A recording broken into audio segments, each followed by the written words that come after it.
Hey guys, welcome back. So I actually finally did a little research on what's going on in Numbers because I've been confused.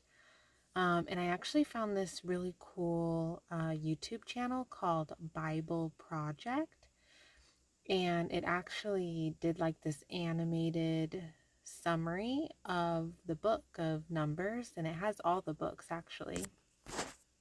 And it was I don't know, it was only like 4 or 5 minutes long. I don't know, 6 minutes long. It wasn't very long, and it did like an animated little overview of what the whole book is about. And so if you're able to, and you're feeling confused at all, like I am, or just want to check it out, um, it's called Bible Project on YouTube, and then just look for Numbers. I forgot the title of the video, but I think it was like overview of Numbers or something like that. Anyways, so basically, I guess what's happening is it's showing their journey um, from Mount Sinai to the promised land that God promised originally to Abraham. And so basically, it's just going through all of that right now. Um, and I guess there's like a lot more to come. But yeah, it was pretty interesting. So I'm feeling a little bit better. Um, I'm still like a little like not fully clear, but I feel a little less lost um, than I did a little bit ago. So that's okay. Progress, right? I think I'll just take what I can get each day, to get a little bit more understanding, because I can already tell that you know, I'm going to continue to reread the Bible. Like I'm going to, cuz I really want to understand it and stay in God's word and just you know, um just really understand and take in the messages and the stories and the things that he's trying to tell us. So, um and lots of, from what I'm gathering, the people that really follow God, continue to read the Bible and continue to understand it and continue to research it and continue to reread it to understand more and more. So this definitely won't be the first time I'm going to read the Bible. So I think for right now, I'm just trying to take in as much as I can, do a little research, ask questions, get answers, and as I go, and then just, try to understand it the best I can. I'm trying not to be too hard on myself. Um, so yes, so if you are new and you have found my videos, I'm hoping one or two things. You're either already a believer of God and you're curious about my journey, and you might want to follow it and maybe help me along the way, possibly, or maybe my, you know, my journey might help you along the way. Who knows? Or you clicked on the video because you are um, on the fence about God, or you're curious about God and the Bible, and then maybe you're wanting to kind of look into it. Well, if that's the case, I recommend giving it a chance, giving praying a chance, giving God a chance, and giving the Bible a chance. These chapters right now that I'm doing are like super, like thought like interesting, I want to say. They can seem a little boring at times, but I would recommend just starting at the beginning, and then just, you know, I feel like it's really important to start at the beginning of the Bible. Um, and then also just praying to God and just asking Him to open your heart and mind to Him, and to guide you, and to just guide you to Him, and having Him in your life and to what He wants for you. So, as long as you ask Him and you're sincere about it, and really mean it, then he'll and you also have to pay attention too. I feel like a lot of people miss, include myself included, miss when God's trying to talk to you, when he's trying to tell you something, when he's trying to guide you, so make sure you're just keeping an eye out. So, okay, guys, we're going to continue with the offerings that every single person is doing that are pretty much the same offerings. So let's continue. On the 9th day, Abidan, son of Gideoni, leader of the Benjamites, presented an offering. His offering was 1 silver dish weighing 3¼ pounds, and 1 silver basin weighing 1¾ pounds, measured by the standard sanctuary shekel, both of them full of fine flour mixed with oil for a grain offering. 1 gold bowl weighing 4 ounces, full of incense, 1 young bull, 1 ram, and 1 male lamb a year old for a burnt offering, 1 male goat for a sin offering, and 2 bulls, 5 rams, 5 male goats, and 5 male lambs a year old for the fellowship sacrifice. This was the offering of Abidan, son of Gideoni. On the 10th day, Ahiezer, son of Ammishaddai, leader of the Danites, presented an offering. His offering was 1 silver dish weighing 3¼ pounds, and 1 silver basin weighing 1¾ pounds, measured by the standard sanctuary shekel, both of them full of fine flour mixed with oil for a grain offering. 1 gold bowl weighing 4 ounces, full of incense, 1 young bull, 1 ram, and 1 male lamb a year old for a burnt offering, 1 male goat for a sin offering, and 2 bulls, 5 rams, 5 male goats, and 5 male lambs a year old for the fellowship sacrifice. This was the offering of Ahiezer, son of Ammishaddai. On the 11th day, Pagiel, son of Akron, leader of the Asherites, presented an offering. His offering was 1 silver dish weighing 3¼ pounds, and 1 silver basin weighing 1¾ pounds, measured by the standard sanctuary shekel, both of them full of fine flour mixed with oil for a grain offering. 1 gold bowl weighing 4 ounces, full of incense, 1 young bull, 1 ram, and 1 male lamb a year old for a burnt offering, 1 male goat for a sin offering, and 2 bulls, 5 rams, 5 male goats, and 5 male lambs a year old for the fellowship sacrifice. This was the offering of Pagiel, son of Akron. On the 12th day, Ahira, son of Enon, leader of the Naphtalites, presented an offering. His offering was 1 silver dish weighing 3¼ pounds, and 1 silver basin weighing 1¾ pounds, measured by the standard sanctuary shekel, both of them full of fine flour mixed with oil for a grain offering. 1 gold bowl weighing 4 ounces, full of incense, 1 young bull, 1 ram, and 1 male lamb a year old for a burnt offering, 1 male goat for a sin offering, and 2 bulls, 5 rams, 5 male goats, and 5 male lambs a year old for the fellowship sacrifice. This was the offering of Ahira, son of Enon. This was the dedication gift from the leaders of Israel for the altar when it was anointed: 12 silver dishes, 12 silver basins, and 12 gold bowls. Each silver dish weighed 3¼ pounds, and each basin 1¾ pounds. The total weight of the silver articles was 60 pounds, measured by the standard sanctuary shekel.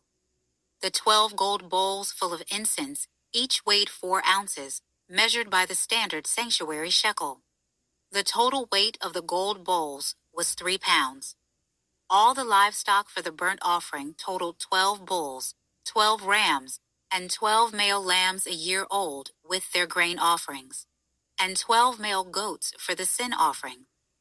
All the livestock for the fellowship sacrifice totaled 24 bulls, 60 rams, 60 male goats, and 60 male lambs a year old. This was the dedication gift for the altar after it was anointed. When Moses entered the tent of...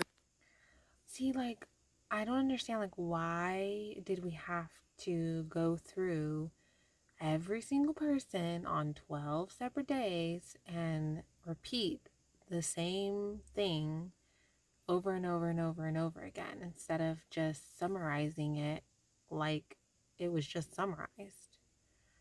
I, oh my goodness. To speak with the Lord, he heard the voice speaking to him from above the mercy seat that was on the ark of the testimony, from between the two cherubim.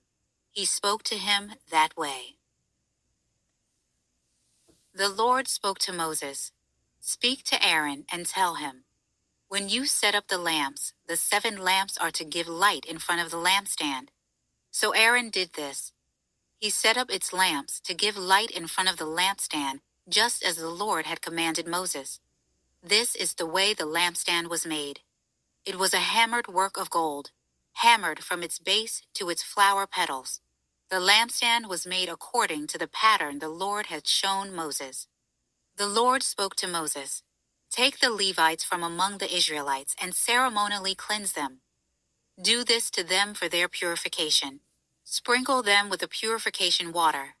Have them shave their entire bodies and wash their clothes, and so purify themselves. They are to take a young bull and its grain offering of fine flour mixed with oil, and you are to take a second young bull for a sin offering. Bring the Levites before the tent of meeting and assemble the entire Israelite community.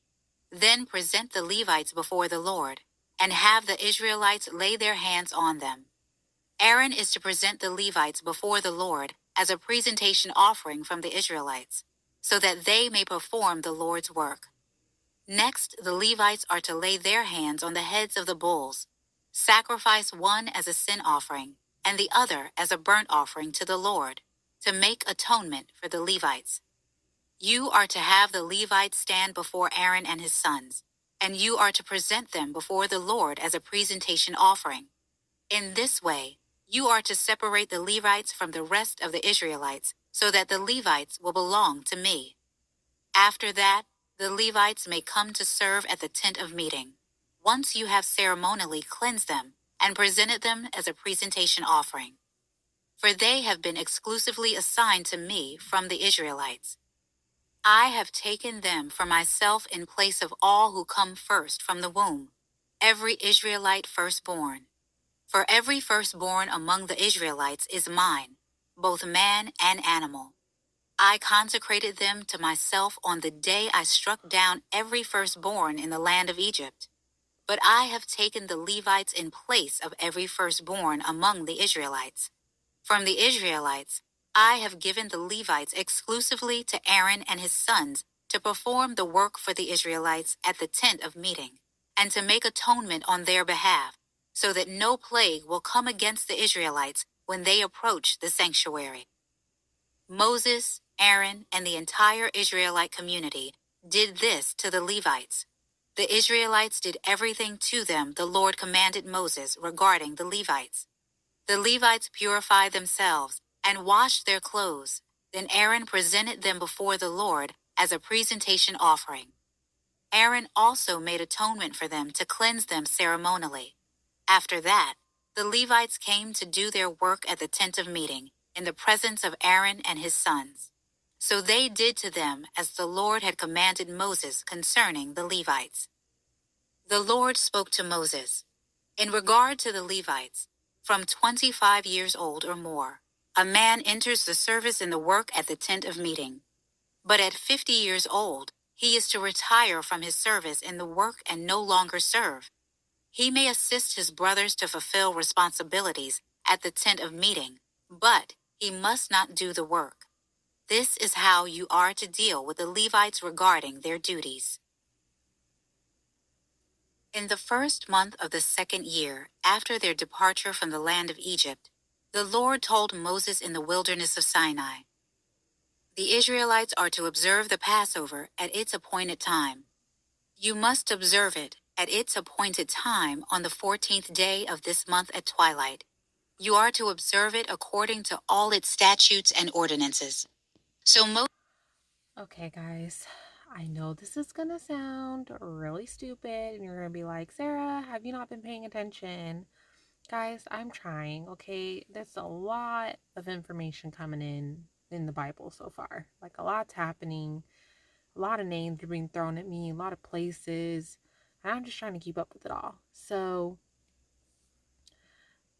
after they left Egypt, the Israelites, and then they came to Mount Sinai, which I'm gathering is the wilderness.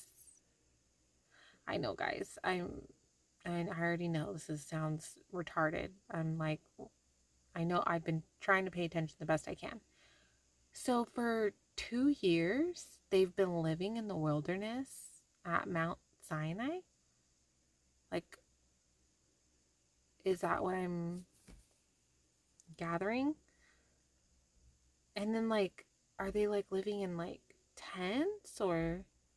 And then also too, like, didn't it say earlier in the book like the amounts of people that were in each, like, I don't know what did it word it as, military or like groups of people, and it was like tens of thousands of people, and the total was like,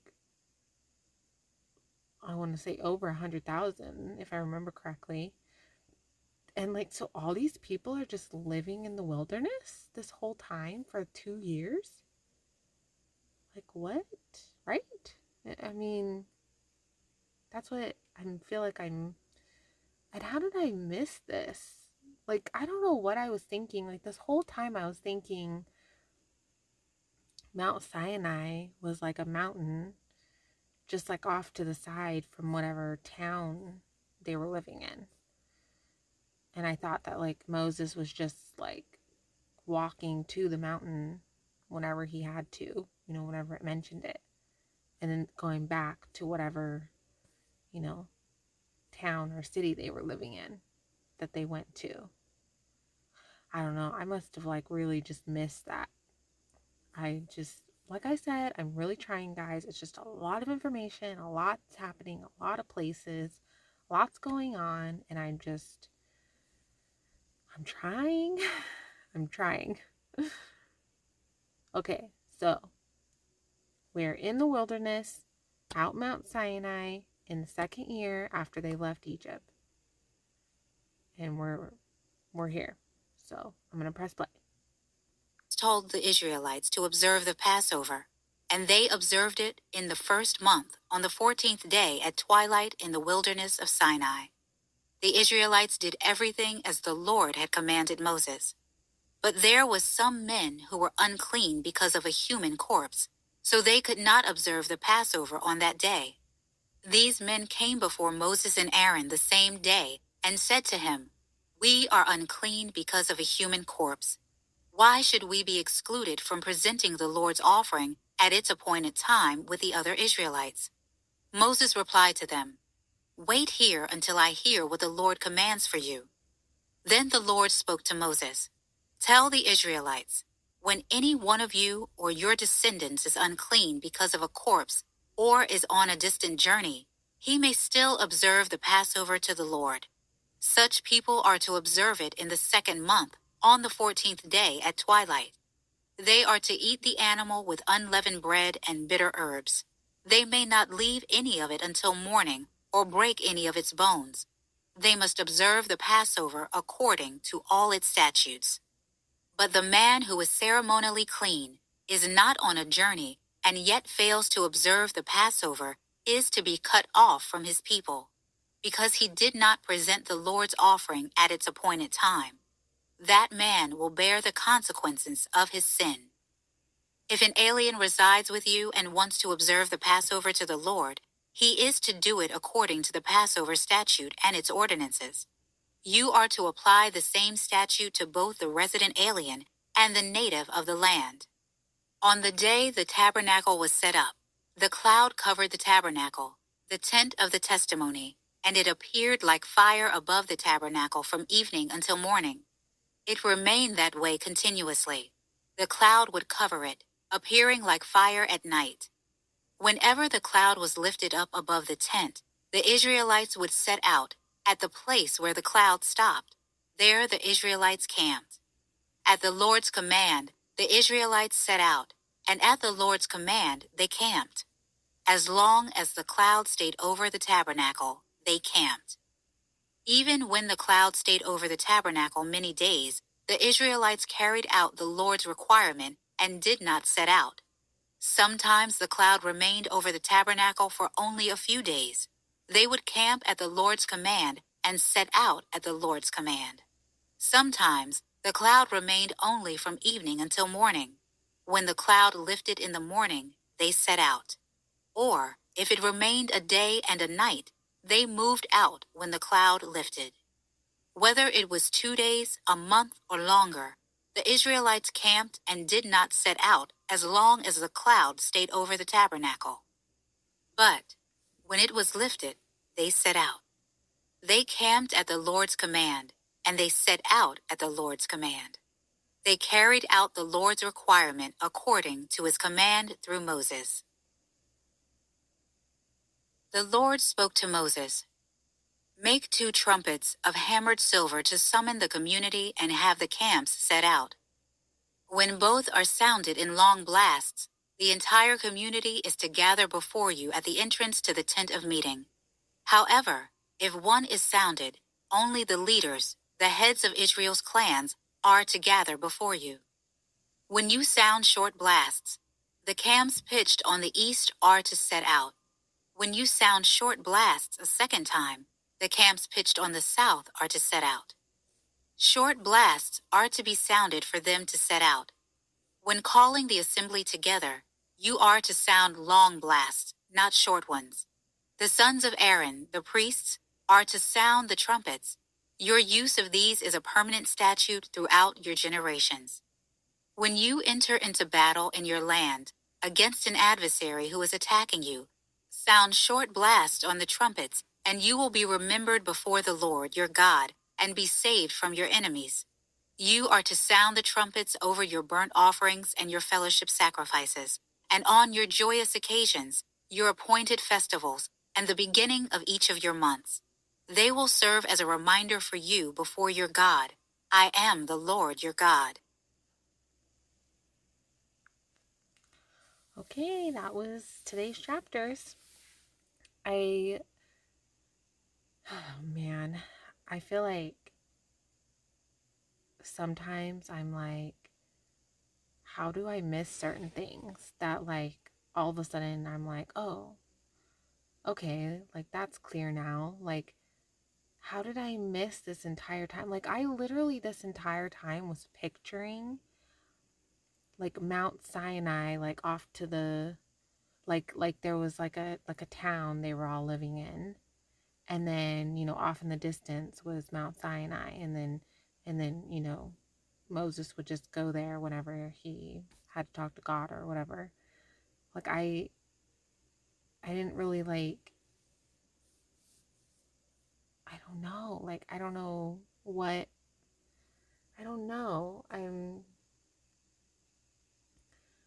I think it's just a lot of information, a lot of names and places and events and things going on, that I think that sometimes I just get kind of like confused and like not fully like understanding.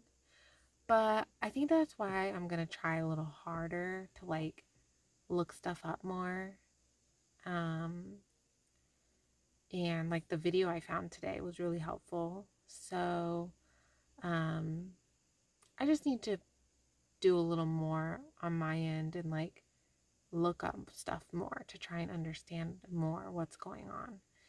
Um, and then, of course, like I pray every day asking God to help me get to know Him more and to understand His Word more, because, um, I mean, obviously, He's going to be the best person to help me and guide me with it. I mean, obviously, but, um, you know, I have to put a little effort in too. So I can't just expect Him to like, you know,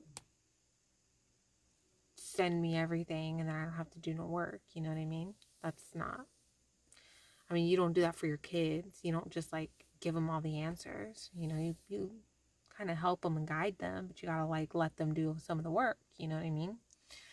So that's what God is doing with me and everyone.